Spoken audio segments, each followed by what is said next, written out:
to help you get settled in on your first night. I actually worked in that office before you. I'm finishing up my last week now, as a matter of fact, so I know it can be a bit overwhelming, but I'm here to tell you there's nothing to worry about. You'll do fine. So let's just focus on getting you through your first week, okay? Let's see. First, there's an introductory greeting from the company that I'm supposed to read. It's kind of a legal thing, you know. Welcome to Freddy Fazbear's Pizza, a magical place for kids and grown-ups alike, where fantasy and fun come to life. Fazbear Entertainment is not responsible for damage to property or person. Upon discovering that damage or death has occurred, a missing person report will be filed within 90 days or as soon as property and premises have been thoroughly cleaned and bleached and the carpets have been replaced. Blah, blah, blah. Now, that might sound bad, I know, but there's really nothing to worry about. The animatronic characters here do get a bit quirky at night, but do I blame them? No. If I were forced to sing those same stupid songs for 20 years and I never got a bath, I'd probably be a bit irritable at night too.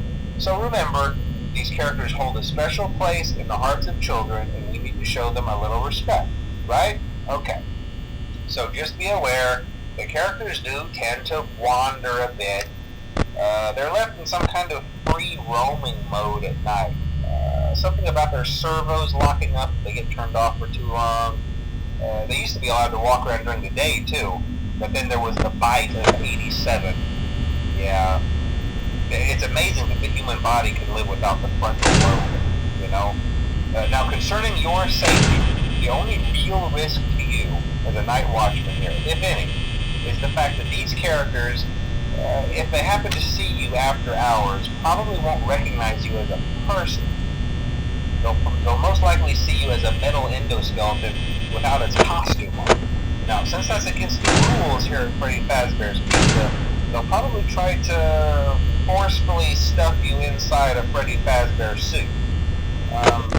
Now, that wouldn't be so bad if the suits themselves weren't filled with crossbeams, wires, and animatronic devices, especially around the facial area. So you can imagine how having your head forcefully pressed inside one of those could cause a bit of discomfort and death. The only parts of you that would likely see the light of day again would be your eyeballs and teeth when they pop out the front of the mask. Yeah, they don't tell you these things when you sign up. But hey, first station of the breeze. I'll chat with you tomorrow. Check those cameras and remember to close the doors only if absolutely necessary. Gotta conserve power. Alright, good night.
Day 2, congrats.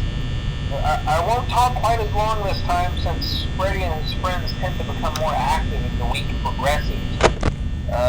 It might be a good idea to peek at those cameras while I talk, just to make sure everyone's in their proper place, you know. Interestingly enough, Freddy himself doesn't come off stage very often. I've heard he becomes a lot more active in the dark, though. So, hey, I guess that's one more reason not to run out of power, right?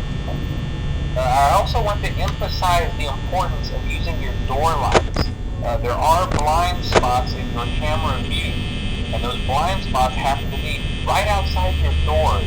So if you can't find something or someone on your cameras, be sure to check the door light. You might only have a few seconds to react. Not that you would be in any danger, of course. I'm not implying that. Also, check on the curtain in Pirate